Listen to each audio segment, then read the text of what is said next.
ano eleitoral e é preciso estar atento aí a todas essas articulações, porque quando a sujeira é muito grande, quando o telhado de vidro dos grupos políticos que estão no poder ou disputando o poder é muito grande, o que eles querem é calar quem mostra para o povo brasileiro aquilo que eles fazem e aquilo que eles são.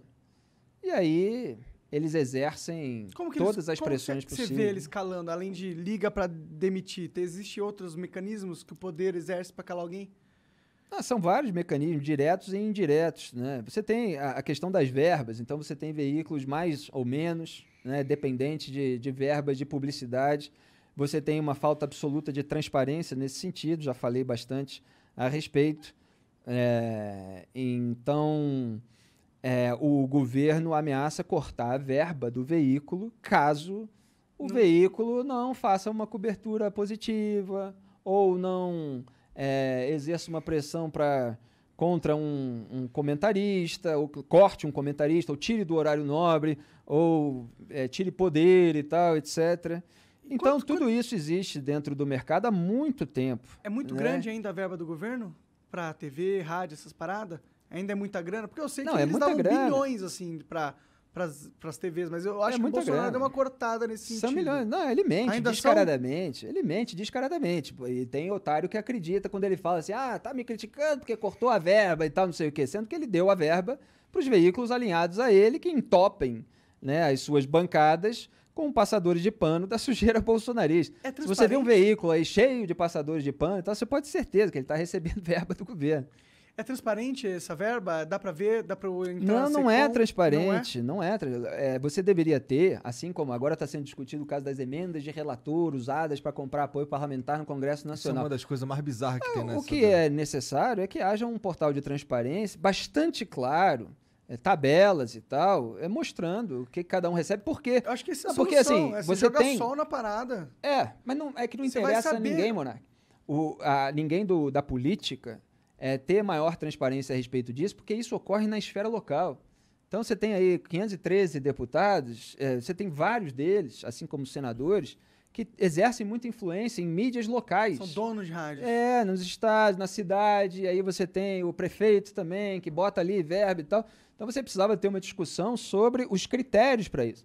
Porque, assim, tem algumas coisas, por exemplo, que são necessárias. Por exemplo, a gente passou agora por uma pandemia, então você tem uma campanha de vacinação, que o governo Bolsonaro não fez inicialmente, depois fez mal e porcamente e tal, mas campanha de vacinação é uma coisa que talvez precise. Não, com certeza.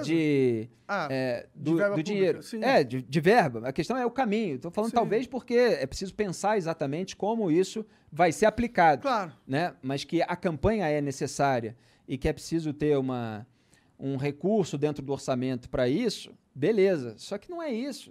Você tem o recurso da Secretaria de Comunicação, você tem recurso de estatais, e aí cada um vai anunciando qualquer coisa, entendeu? Para ter um pretexto para dar o dinheiro para aquele veículo que vai fazer uma cobertura legal. E o que não falta é empresário que quer puxar o saco do governo no noticiário e na parte de comentários para ganhar mais dinheiro. E as pessoas, às vezes, acreditam que é uma questão ideológica. O sujeito está querendo se contrapor, está querendo formar no Brasil aquilo que existe em outro país. O sujeito está querendo ganhar dinheiro. O empresário quer ganhar dinheiro. Agora, é claro que dentro do mercado você tem aqueles ex-jornalistas, né? Eu não chamo mais nem de jornalistas, decadentes. Você tem o ativista e tal. E aí você tem, cada um tem uma proporção ali do que ele é. Se é mais oportunista, ativista e tal, geralmente são as duas coisas. Mas você tem aqueles que sabem exatamente o que estão fazendo. Estão ali, mercenários, querendo ganhar mais dinheiro, que já falaram o contrário daquilo que estão falando e agora viram uma oportunidade de ganhar uma grana. E você tem a contratação pelo empresário disposto a puxar o saco do governo daquele ativista mais rasteiro, influenciador de rede social, que ganha um microfone para ficar falando aquelas abobrinhas lá, e aí ele começa a gostar de ganhar dinheiro também, sente que ele encontrou um lugar. Geralmente tem muita gente ressentida por não ter tido o espaço que julgava merecer na grande imprensa e usa o ataque a toda a imprensa dessa maneira genérica e tal, quando muitas vezes para atacar o adversário usa a informação que foi apurada e divulgada pela própria imprensa que ele está atacando. Então você tem todos esses tipos aí. Eu, às vezes, ironizo esse pessoal. Mas, assim, é para descrever e combater esse sistema, né?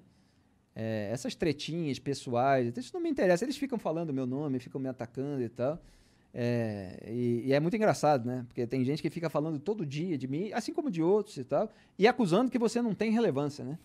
Se eu não tivesse relevância, eu não estava falando. Por que você está falando, né? Porque eu não fico falando deles justamente porque eu acho que eles são absolutamente desinteressantes, assim, nominalmente.